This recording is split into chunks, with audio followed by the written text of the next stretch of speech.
Good afternoon. On behalf of the URI Foundation and Alumni Engagement and the Women's Leadership Council, I'd like to welcome you to the Women in Leadership Speaker Series. My name is Kira Mudd, and I'm the Associate Director of Alumni Engagement and serve as a staff liaison to the Women's Leadership Council.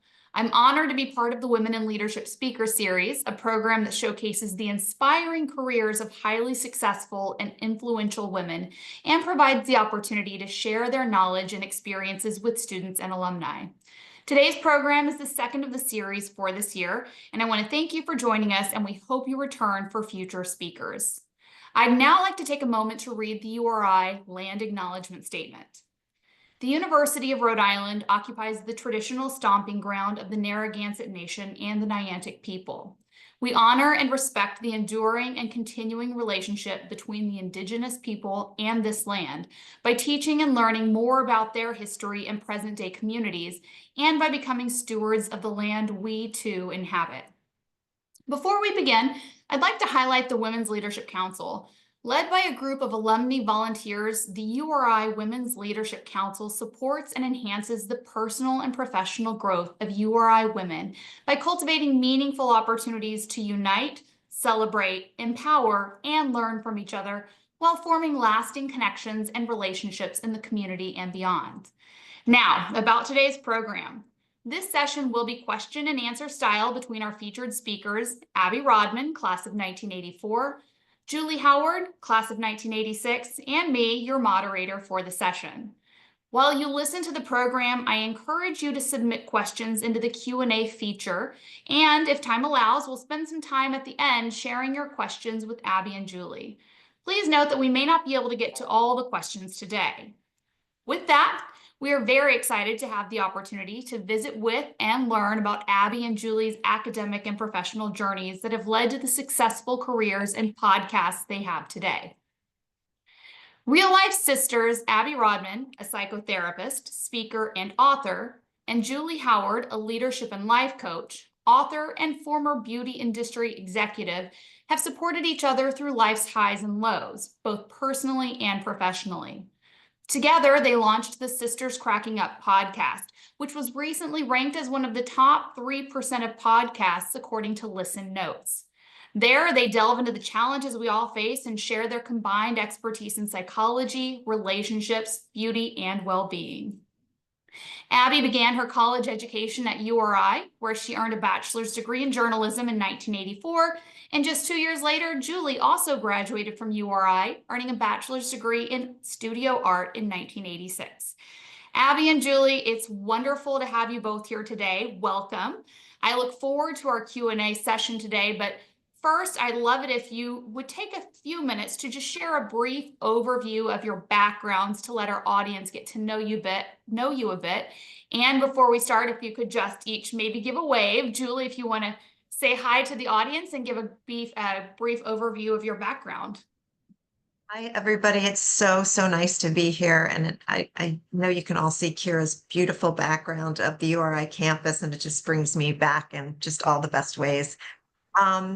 My career started, I left URI as a grad in 86, and I moved immediately to New York to pursue a career in corporate cosmetics, which I luckily did and spent probably 30 years in that career, culminating at Estee Lauder Corporation, where I was the Senior Vice President of Innovation for corporate. So worked for some great brands, worked with some amazing people. I retired from there and went on to start a coaching and leadership workshop business of my own, which is what I do now, as well as being a podcast partner to my sister, Abby. So that's my story in a nutshell. Somewhere along the way, I got married, had a couple of kids, all the rest of that. All right, thanks, Abby. What about you? Hi everyone. And Kira, thank you so much for having us here today. You were so diligent and wonderful about pulling this all together. So Julie and I really appreciate it. As you said, I left URI in 1984, which seems like 100 years ago now. And I did graduate with a degree in journalism and did spend some time working at, most notably, the Providence television station, Channel 12, and as an assignment editor. I very quickly got married after college, went on to have 3 kids, and somewhere along the way decided I wanted to become a psychotherapist. I After I had, or during and after I had kids, I went back to school for 2 graduate degrees. I got one from Harvard, I got one from Boston College. And soon after that, I worked for many years at the Leahy Clinic in Burlington, Mass. And then I opened my own psychotherapy practice many, many years ago now. And that's what I've been doing ever since. In addition to that, I've written a couple of books, and written a lot of articles online. I'm kind of followed that journalism thread all the way through. And of course, now have landed in this podcast world with my sister, Julie.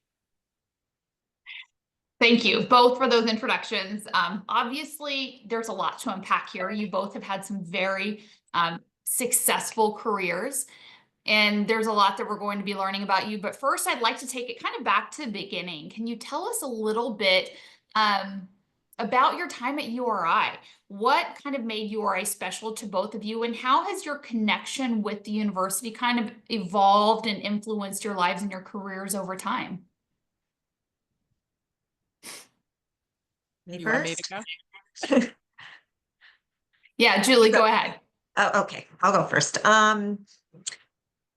So URI was a great experience for me. I think like every other kid, leaving home and just being on your own, um, is a huge growth experience. So for that, URI was such a safe, happy, supportive place. And I was an art studio major, um, which was also sort of free in the sense that making one's own schedule and sort of working at your own pace and being in charge of your own progress was really important. So I learned a great deal there.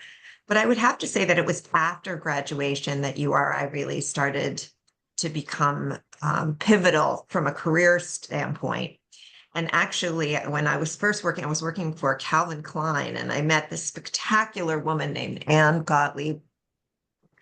And she was a fragrance nose, which meant that she invented fragrances for a living. That was her job. And I just thought she was the most glamorous person that I ever met. And I just really wanted to get to know her. And we were at a meeting together and I introduced myself. She asked me where I went to college. And I said, the University of Rhode Island. And she said, I went to the University of Rhode Island. And it really started a lifelong friendship. And she became my mentor. And URI has made those connections for me all along my career path. And so it's really been very special in that way. Wow, that's what an interesting connection. And I It's will so great. say, in Rhode Island alone, we have more than 60,000 alumni. They're everywhere you look and you don't even realize it. But that's amazing to hear that you made that connection just through a casual conversation. It's led to a lifelong friendship. That's fantastic. Abby, what about you? Well, I think part of our background is that Julie and I are, we love Rhode Island. So let's just start there. But we also love the University of Rhode Island. And, I'm so glad you didn't ask how we ended up there, because I'm really not sure how that question would get answered, but we did. And I'm so glad that we did. I actually transferred to URI after spending a semester in another school. And I'm so glad I did. I feel like the journalism school at URI, I got a top-notch education, top notch. And you know that the school has churned out some notables.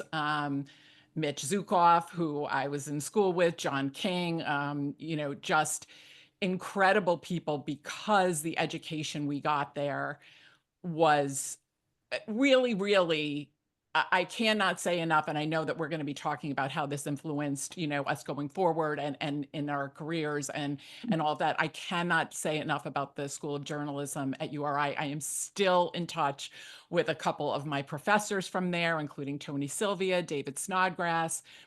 Just had a really small but incredibly committed group of professors who influenced my life Wow. in amazing ways. Well, I'd love to hear that. And since you've kind of already touched on it, Abby, can you tell us how your education, your background in journalism kind of impacted your career journey along the way? I don't think there's a way that it hasn't, to be honest. I mean, the training that we got in the journalism school to be able to express ourselves, not just in print, but in print, and also in broadcast journalism, being comfortable asking questions, being comfortable answering questions, being comfortable in front of the camera, behind the camera, just the basics of grammar and editing and copy editing, the rigors of the classes that I took there have served me. As I mentioned earlier, I've written a couple of books. I have, appeared on, many media platforms. Here we are today. My comfort level and our podcast, my comfort level in doing that was largely influenced by my experience at URI because we were encouraged to become proficient in all of those things. It wasn't just, okay, you learn how to do this. No, it was like, no, you're going to learn how to do all these things because all these things are important in any career that, that even touches on journalism. And I would also say that as a psychotherapist, it was also kind of foundational training for, being able to talk easily with people, being able to ask people hard questions, being comfortable with whatever answers you're going to get when you ask hard questions. So I don't think I can overstate how instrumental it's been in every aspect of my life, from writing to podcasting to psychotherapy. No doubt. Wow. Now, I think yours is a much easier transition, but Julie, I'm very interested to hear from you. Your background, your major at URI was in art studio. How has that kind of impacted your career path?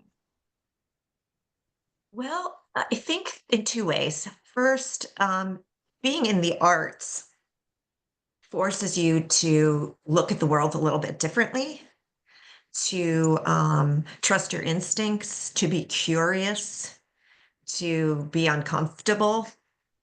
And I think that in that way, it's been a huge part of my life and how I approach things. It gave me a little bit of courage in a way that I probably wouldn't have had if I had had a more sort of constructed or structured major. I think also it taught me a lot about color and pattern and historically the references of art and fashion, and being in the beauty industry, all of that came into play all the time, right? Fashion is so influential, and how to look at color and where did that idea come from and what historical reference could you attach to it? So I could communicate with the creatives really well in my industry. I worked very closely with the product innovators, and I could talk about texture and color in ways that I probably could not have had I not been an art studio major. I love that your major was art studio, but I'm sure as a student, you may never have imagined that that major could have led to such a vibrant career in the beauty industry. But I think that's so inspiring to hear that you can do so much with a major that you may not have thought would have led you in that direction. It could lead you into such diverse fields. So I think that's really interesting. Thank you for sharing that. Now, a question for both of you. Thinking back to your time on campus, can you think of an experience or a moment that you had during your educational career at URI that was kind of like an aha moment that you felt was transformative or really changed the trajectory of your future moving forward? Abby, do you want to start real quick? Well, I brought a little show and tell today. Oh my gosh. This is a videotape. Okay. I, Oh, I mean, can everybody see that this is from, the 1800s? This was a video. I can't believe I found this to share, but this was a videotape that was made by myself and 3 other URI seniors at the time. And it was a project called Youth in Politics, a Primary Influence, that actually went on to win an award in the Rhode Island Film and Video Awards that year. This was a project where myself and 3 other students went to the New Hampshire primaries and spent time in, I believe it was Portsmouth, New Hampshire, where all of the candidates of that era, don't ask me to name them all, were canvassing the area, canvassing the town, trying to get voters. And we went up with our camera and our microphones and chased down these politicians and made this videotape, made this project, which I would love to see. I have yet to be able to get it made into something that's, palatable to today's platforms. But I think the encouragement that I got from URI professors, the unbelievable experience that was, and then, also just the inspiration to like chase things down. We were walking up to these politicians on the street and saying, "Hey, we're URI students. Can we interview you?" And of course, they were wonderful. And, we were just kids, and this really did make a big difference in, I think, as we move into talking about the podcasting, where I'll approach anyone, that I find interesting and say, or Julie finds interesting and say, "Hey, would you like to come on this podcast?" And a lot of that really comes from that experience at URI and doing this project. And when I think about how, you know, ballsy we were to be able to do that at 20 whatever years old, it was really quite an experience that I think paved the way for a lot of things for me. that's fascinating. And yeah, the question that was rolling through my mind throughout that entire response was, do you actually have a VCR you could watch that on? This isn't even VCR. This is, I don't know what this is. A beta. Yeah, I don't know what it is, but I don't know. One of these days I'm going to watch it. That would be fascinating. What about you, I didn't even Julie? know that story, by the way. I didn't even know the story that I can't think of a specific moment or incident. Mhm. So I think it was more about for me, I do remember my senior project Mhm. was really, really challenging. And I remember that the hours of preparation, getting up there and having, in front of all of the professors in the art department and having to like present your idea. I don't know if I would call it a pivotal moment, but I do remember it being such a learning experience of, Mhm. having to prepare, having to be really ready, having to defend your choices and your work and your ideas. And that has definitely helped me throughout my whole life, at work, getting up and having to make a presentation and sell it to the people that you're talking to. So that was a really important exercise for me in terms of my learning. Yeah. And I think critical for that personal and professional growth. So that's Sure. interesting. Now, you mentioned already, both of you mentioned that you've had these incredibly successful careers and you found yourself, paving new paths in different directions, and you've pivoted throughout your career into different routes. Can you tell us about, and there's a question for both of you, can you tell us about a challenge that you faced along the way throughout your career and how you overcame it? And I'll go ahead and start off with you, Julie, since you were already kind of talking about it. Challenge along the way. The biggest challenges are, Your sister. yeah, I was going to say my sister. No, Co-workers. I was going to say coworkers, actually. As I said, I'm a coach, and really everything comes down to relationships. People don't leave bad jobs, they leave bad bosses. They leave bad environments. And so I would say that the biggest challenges come down to relationships, working for people who are really difficult, and how you handle yourselves in those situations um, takes practice and and experience, and also having challenging people who are working for you or working with you. You know, we manage up, across, and down all day long in a corporate environment, and all of those relationships are important in terms of having a successful time. So in terms of my own personal challenge, I worked for a really difficult person. And I think I had to, at a certain point, take myself out of the situation. And that was freeing for me and a huge learning experience that I could take back control of that situation and move on with my life in other ways. And that was a really challenging time and a really difficult thing to go through. And I think it's helped me, it's served me when I coach people now. Mhm. And Abby, what about you? Can you tell us about a challenge throughout your career that you faced and how you overcame it, one that kind of sticks out to you?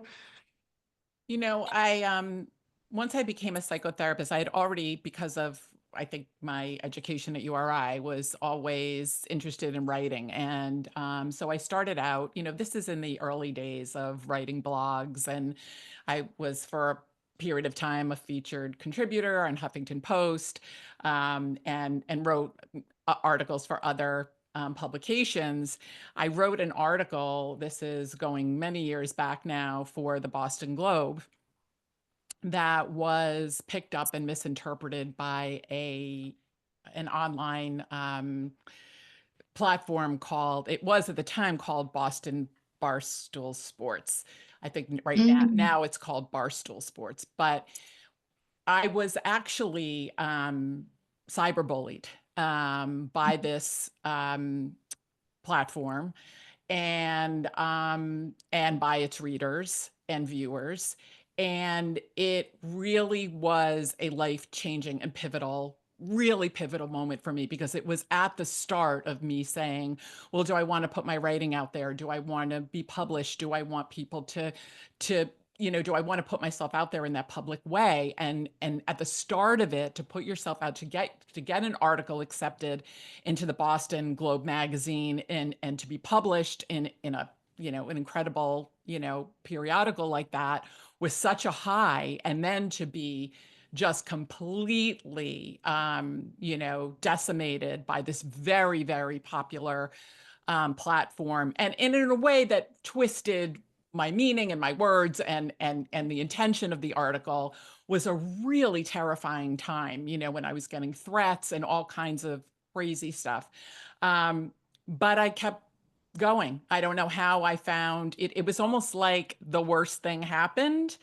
And so now, it's like, okay, if people don't like what you put out there, then that's on them. And as long as you're putting stuff out there with good intention, and trying to entertain or educate or inform.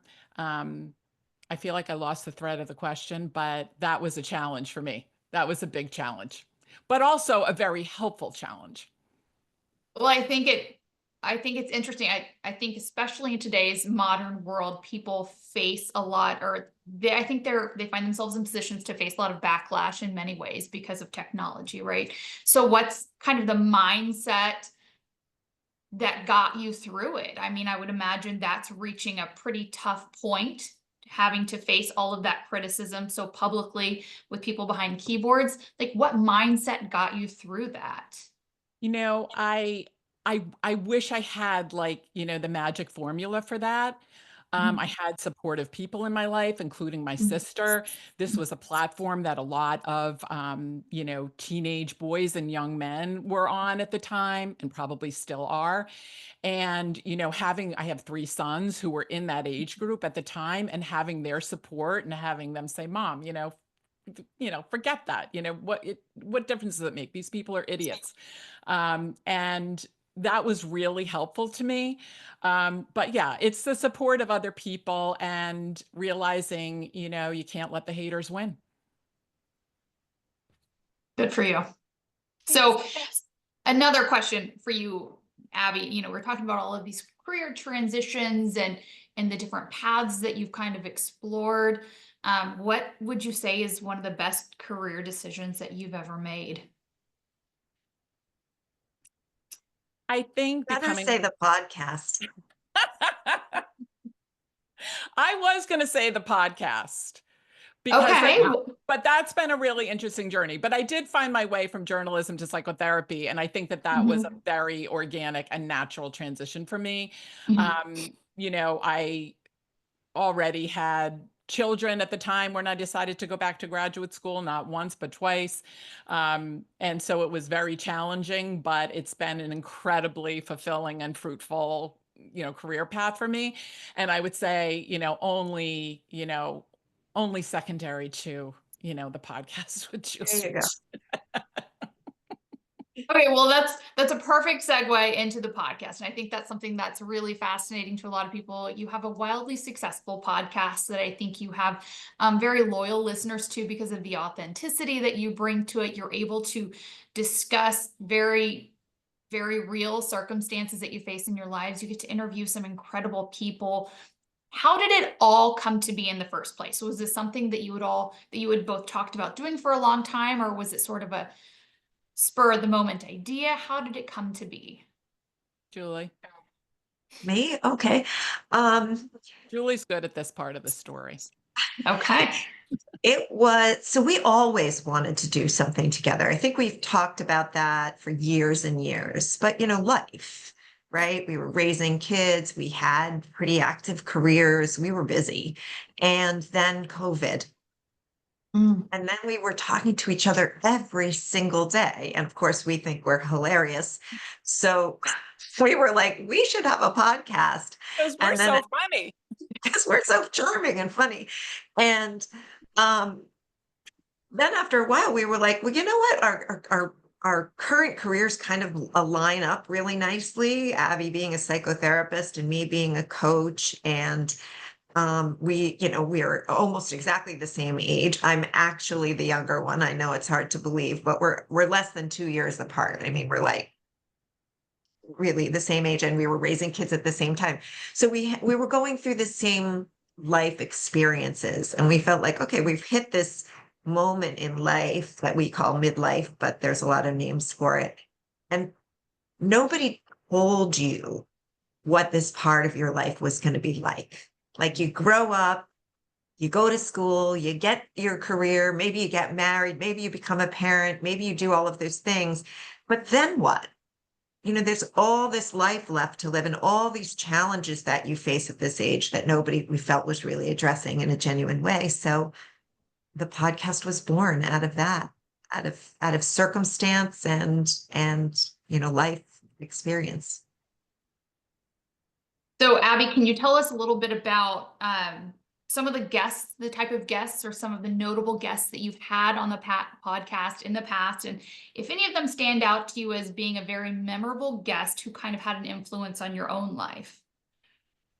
I fear that, calling out, and I will, certain guests that we had is a disservice to all of our guests because, we have been lucky enough to reach out to people and think, oh, they're never going to come on. And then they do. And these are people who are top in their fields. These are people top in their fields of, they're authors, they're comedians, they are um, they're these are we've had think tank people. I mean, we've had just the gamut of people on talking about everything from psychology to sex to substance abuse to shamanism to astrology. I mean, name it. And we've been so lucky because we're like, yeah, we're kind of interested in that. Why don't we get this person on? And it was funny recently. We're actually interviewing a guest tomorrow, and I was like, this woman looks really interesting. She's written a really interesting book, and I get an email from Julie just in the last couple of weeks, and she's like, this woman looks really interesting, and I'm like, she's going to be our guest. Like, so we have we share this kind of idea about who our guests should be. I mean, we have had some very well-known guests on. We have had one of them that really jumps out for me is we had this young man on named Joseph Wen, and he wrote a book called Don't Believe Everything You Think. And that is a book that has gotten a lot of attention. I think it's been re-released. And Julie and I call him the baby guru because he was just just one of the, we've had Mark Wolin, we've had Stephen Petro, who's a New York Times bestselling author, who's one of our favorite guests and has been on twice. We've had, my niece, Jordan Rodman, came on, the show because she's a publishing phenom in New York City. And we wanted to talk to her about how does a person get a book published. We've had Mark Wolin, It Didn't Start With You, is a book Debbie Mirza, we love. She wrote a groundbreaking work on narcissism. And, we've all of the subjects that we love to talk about, those are the people we have on the show. And we've had people talk about menopause. I mean, everything you can think of. And it's just been, every guest teaches us something. Julie, I'm curious, what do you think is the big draw for your podcast? Why do you think your listeners are so attracted and interested in the topics that you cover, and why they're so loyal to listening to you both? Abby. Yeah, I was going to say Abby. Actually, Abby is a big part of it. She's, very entertaining. I think it's because we're sisters and our relationship is very natural. And so many people relate to that, whether it's your sister or your best friend or your brother or your cousin or whoever it is, that person in your life that you just connect with. And so I think when they listen to us, it feels like home. And I also think that we do bring on guests who are very appealing to our audience, because our audience is thinking about the same things we're thinking about. How do you make sense of your life at this time? Like, we've done things on, aging parents, estranged siblings or children.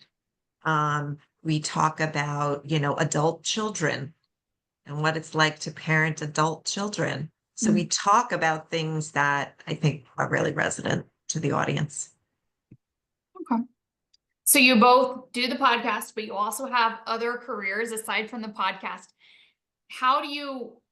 Abby, how do you juggle the podcast, your professional career, your family? How do you juggle it all? And what advice would you have for other women who are trying to accomplish the same thing without going crazy?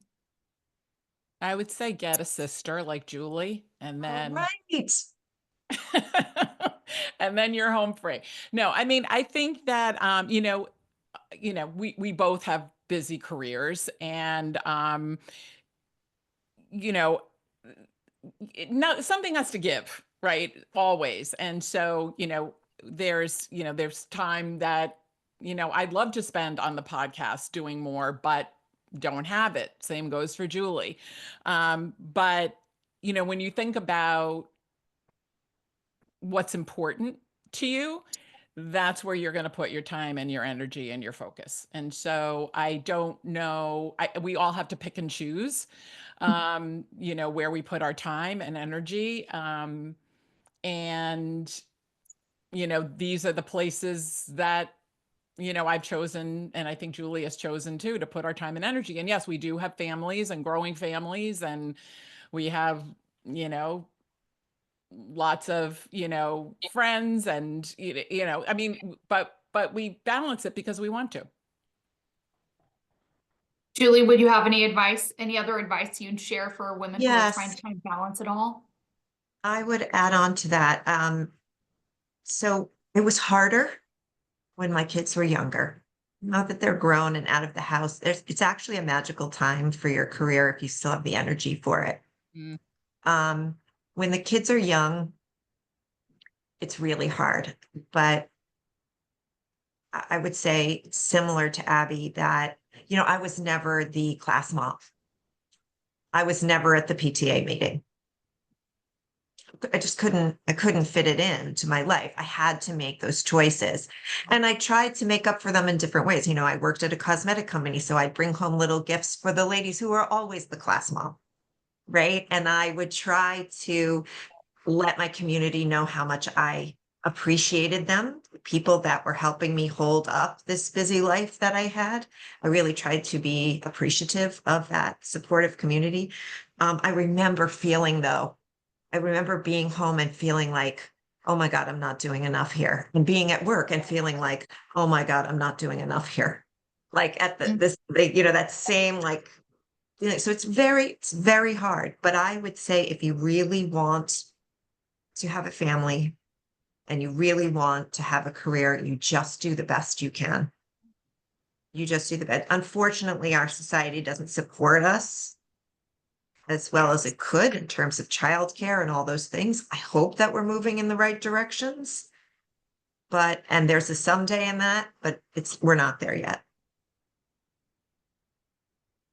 So before we transition into the next section of questions that I have for you both, I do want to take a moment to remind our audience that we do have the Q&A feature available at the bottom menu bar of Zoom. And I encourage you to submit your questions there. We will be getting to those here in a little bit. And I want to make sure that you have an opportunity to think of any questions that you'd like to add so that we can ask those to Abby and Julie. But moving back into learning about both of you, I'd like to take a little bit to talk about mentorship. Earlier you had mentioned, Abby, about early on you found a mentor in Ann Gottlieb, which is amazing. Could you talk a little bit about the role that mentorship has played in your life, whether as a mentor or as a mentee, and anything that you would recommend as to all of our audience, the importance of finding a mentor to help develop your career? So actually, it was me that had a mentor. So Oh, I'm going to sorry, answer. Julie. Okay, That's quite yeah, all right. please go I'm going ahead. to answer that question and Yeah. say that I think having a mentor is crucial, and I think being a mentor is even more important. So having a mentor was huge for me. I didn't know she was a mentor. I didn't give her that name. Like there was no day where we decided. But she made it her business to help me. And I really believe in that pass it on thing. Like we have to help each other. I think women have to help women. I think you've got to help your community and friends, kids get started in their career. I think it is your job as a member of society to raise people up. So I think being a mentor is even more important than having a mentor. But both have been really great experiences for me. And a lot of companies have mentorship built-in programs, and all you have to do is Mhm. raise your hand. Mhm. If you want to try it, you just raise your hand and say, I'd love to be a mentor, go to your HR department and ask to be a mentor. And a lot of companies will assign you a young incoming employee that needs some help and guidance through the organization. And it's really fulfilling. Abby, have you had any experience as a mentor in your career? It's interesting because, you know, becoming a psychotherapist, requires being mentored, I mean, in a variety of ways, because, um, it requires the skill and wisdom of learning from people that have done it longer than you have. Life is also a great mentor. And I have found that, through the years, my seasoning and my experience as a therapist has, grown and, multiplied by my own experiences and being, instrumental or part and parcel to other people's experiences. But I also see the job of a psychotherapist as also there is a piece of it that is mentorship to your clients. And, that, idea of helping people, you know, find insight, get out of difficult situations, giving them the support that they need. In addition to, of course, mentoring young psychotherapists who may be coming up through the ranks and now need my wisdom and experience to help them get to the next, phase of their careers. But but I think mentorship is built into a career as a psychotherapist from top to bottom. That makes sense. So, Julie, specifically speaking of your career, given your background in the beauty industry and then more recently as a life and leadership coach, what advice would you have for any sort of young women, either studying at URI or recent graduates? What advice would you have for them about entering their careers today? Any sort of career advice you would offer for them to build a successful career path? So much. How much time do we have left? Um, I want to say, that there's thousands of ways to make a living, maybe more than thousands. And don't get trapped into the construct that you have to go out and get a job at a company and climb the corporate ladder. I think that the world is shifting, Mm. and there are many, many ways to have a really fulfilling career that is not the same as having a job. While we all need jobs and we need to get paid and we need healthcare benefits and we need, right, we need all those things, um, think hard about what you really want to spend all day, 5 days a week doing. Because I think a lot of us get trapped early on a path, and then we climb that mountain for a while. And then we get, a third of the way up and we go, oh, that mountain over there looks really good. But to get there, I have to climb down this one, cross the valley, and start climbing again. And it seems too big. It seems like too big a hurdle. So really give yourself some time and some grace to think about what you really, really want to do before you start down that path. I think a follow-up question to that. I think you're spot on. I think women are finding you are both the perfect example of exploring new career paths, kind of pivoting throughout your career path, that you're not pigeonholed into one career for the rest of your life. What advice would you have for someone who's maybe mid-career, who's thinking about changing mountains, if you will? How does one make that leap, make that transition? How did you navigate it yourself? Still on me, or you want to ask Abby? Julie, Still on Julie, me? I'll stay with you Okay. for a second. Yeah. Um, I didn't. I didn't do it successfully. I was unhappy in my career for a long time before I made a move. And that's the most honest answer I can give. But I will tell you how I coach people through it, which is that we take small steps, the journey of 1,000 miles. So you have to break down any task into very small steps. It can be as small as making a list of things you think you might like to explore. And then narrowing down that list might be step 2.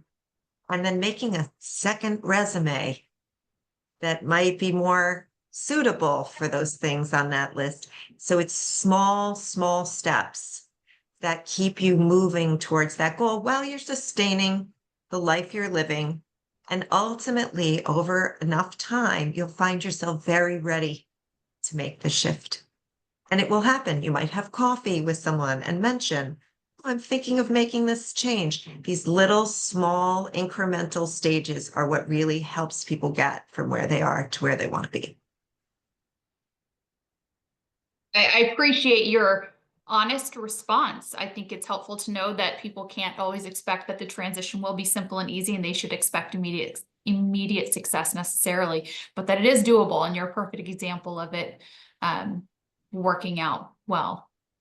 Now, Abby, from your experience and your perspective as a mental health professional in psychotherapy, what can you talk about the importance of like taking care of your mental health and well-being and staying in healthy relationships throughout your professional and personal life, and the importance that plays in your life?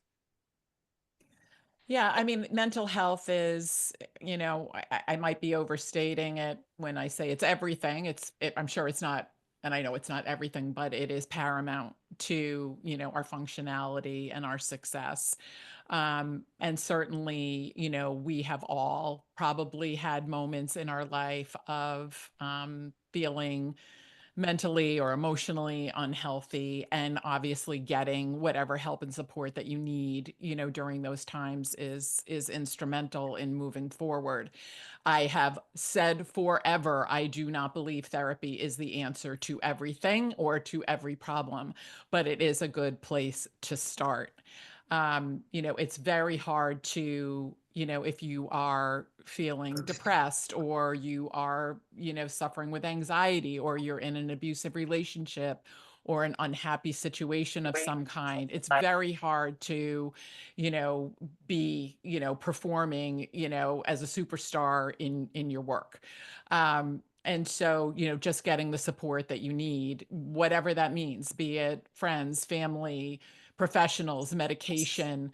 There is no magic formula, but it is, you can't, if you're suffering and you're trying to move forward and into, another phase of your life, you're going to find that very, very difficult to do. So mental health and emotional health is paramount as we move through life, and we all have our challenges, even psychotherapists do.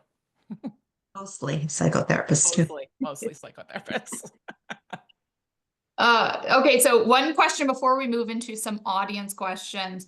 What's one of the best pieces of advice you've ever received? And I'll stay with you, Abby, since you were already speaking. Can you speak to the best piece of advice you've ever received?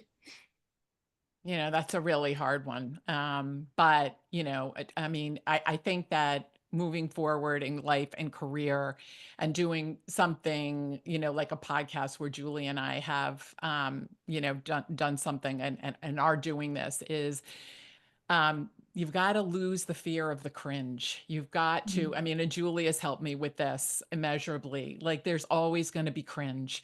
You put out a podcast, you write an article, you write a book, whatever it is that, you start a TikTok channel.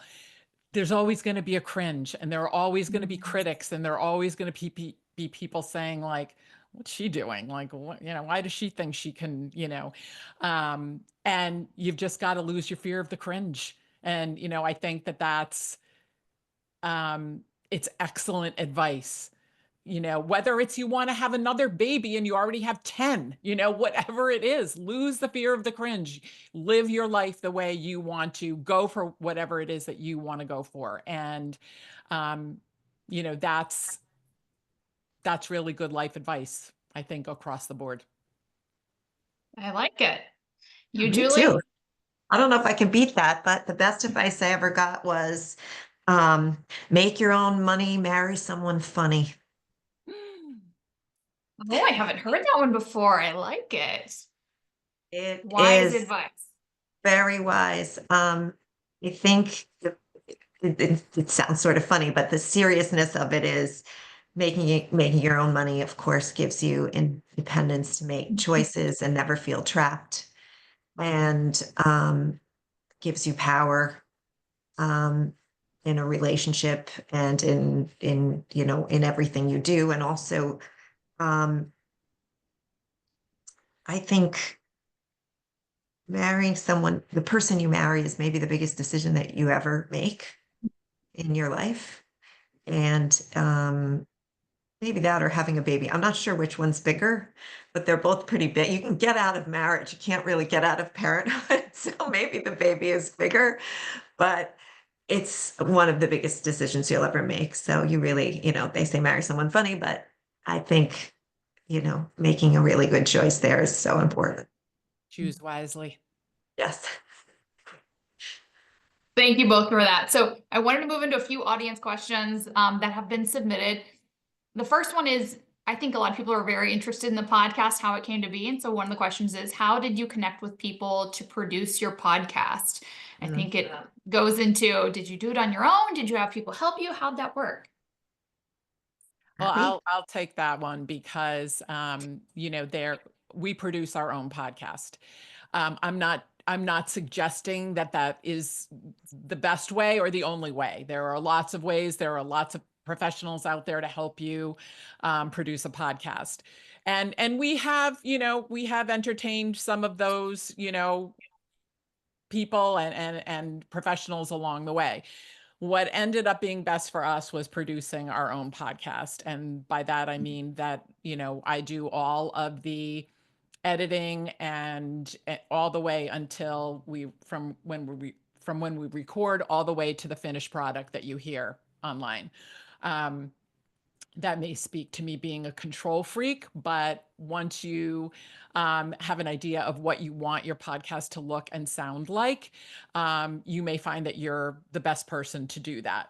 But I will say it's extraordinarily time consuming and sometimes like frustrating beyond technologically.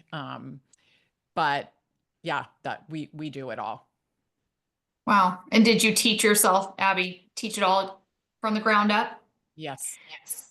That's amazing. Yeah, and we also run our own social media, and we had to teach ourselves about that too. And so we learned an enormous amount, but I feel very much like we're part of the world in some ways because we know how to do these things. As the technology moves so quickly, you can sort of slip out of relevancy really fast. So forcing ourselves to learn these technologies and these platforms was really eye-opening and helps us understand how everything else is getting done and how other people are doing things. I mean, ultimately, as we grow, we're probably farming out if I can convince Abby to spend the money. That's not it. It's the control. So, Julie, can you tell us what your early lives were like growing up? Oh gosh, no. Were you best friends even as kids? Yes.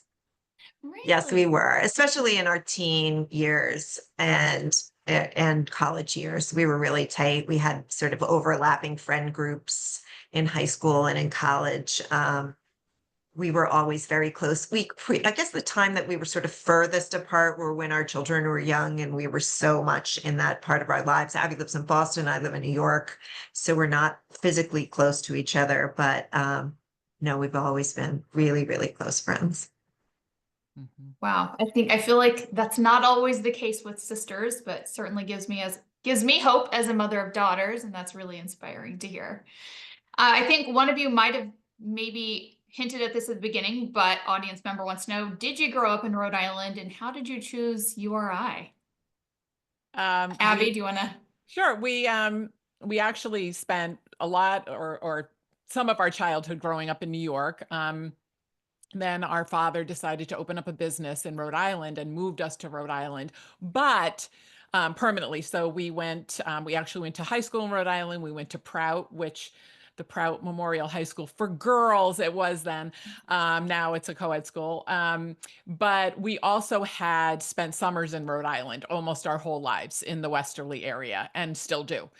So we will never lose that connection to Rhode Island. We love Rhode Island, and that's our happy place. I feel like I'm speaking for Julie, but I feel confident in that. And I think that, there was a lot for us in choosing where to go to college. I think I mentioned I went initially for a semester in Boston. But I don't know. I think just being drawn to Rhode Island, loving Rhode Island, having, friends who also went to URI, just drew us both there. Okay. And then our last audience question that we have time for today. What are some other unique challenges women face in pursuing leadership roles aside from family or outside duties? What are some of the other unique challenges that women sometimes face in pursuing leadership roles? Julie, would you like to take that one? Yeah, I'll speak to that. I I think that it's still a man's world. And I don't mean to be like dark about it. Women Be are dark, go dark. yeah. Women are changing the game every single day, but we have to trust ourselves. We have to lean in. We have to not take no for an answer. Stop apologizing. All of those things are true in an office environment. Men can railroad conversations. They can dismiss women when they speak. They're bigger, they're louder. There's just a physicality to it that can be intimidating in the workplace. We really have to put ourselves forward in a way that doesn't often feel comfortable and doesn't often feel likable. And that can be tricky. So I think that is something that women continue to face as we pursue our careers, most industries. Okay, thank you. So the last question that I have for both of you today, and I'll start with you, Julie. What is one takeaway that you'd like our audience to leave with today? Be curious. Trust your instincts. And maybe most importantly, give yourself grace. I can't tell you how many people I coach who come to me and they're like, I can't believe I did this, or I made this mistake, or I said the wrong thing. And they just get, they carry so much anxiety. Give yourself permission to make mistakes, to try new things, to screw it up, to cry. It's okay. You're imperfect. You're perfectly imperfect. So that would be the takeaway that I would say. Try new things and give yourself grace. I love that. Thank you. And Abby? I guess I would repeat what Julie just said, but and adding to it, find your tribe, find your people, and stick with them, because the people in your life are the ones who are the ones who support you, who are your cheerleaders, who take your phone calls at 2 a.m. if you need them to. I mean, that is truly, what it's all about. I think that giving those relationships also the opportunity to grow and change. Being in this podcast world with Julie and doing this podcast introduced me to Julie in a way that I had never known her before, right? We became business partners. We were always friends. We were always ride or dies for each other. But to go into business with someone, also forced us to be flexible, to make room for each other in ways that we never had to before, or understand each other in ways we never had to before. And I think that if you can apply that to all the relationships in your life, making room for growth and change and expansion, good things will come from that. Wonderful. Thank you so much. That is kind of wrapping up our hour together. I want to thank you both so much for taking the time and sharing your stories and sharing your wisdom and advice and everything that you've learned throughout your careers and everything you're still learning, because obviously you are both still building your careers and building this podcast. So thank you both for being here. I really appreciate it. And to those of you that joined us today for the webinar, thank you for taking the time out of your busy day to join us. I encourage you, if you have the chance, to check out the Sisters Cracking Up podcast if you haven't done so already, to get to learn a little bit more about Julie and Abby and hear some of their great conversations that they have with their guests. And also in the coming days, you will receive a brief survey about this program. If you would please complete the survey and share your thoughts on today's program so that we can bring you more in the Women in Leadership Speaker Series, we greatly appreciate it. We hope to see you at our next Women in Leadership Speaker Series webinar in February, featuring actress and UNICEF Ambassador Aria Mia Liberti, URI Class of 2020. So stay tuned for your invitation and have a wonderful afternoon. Take care.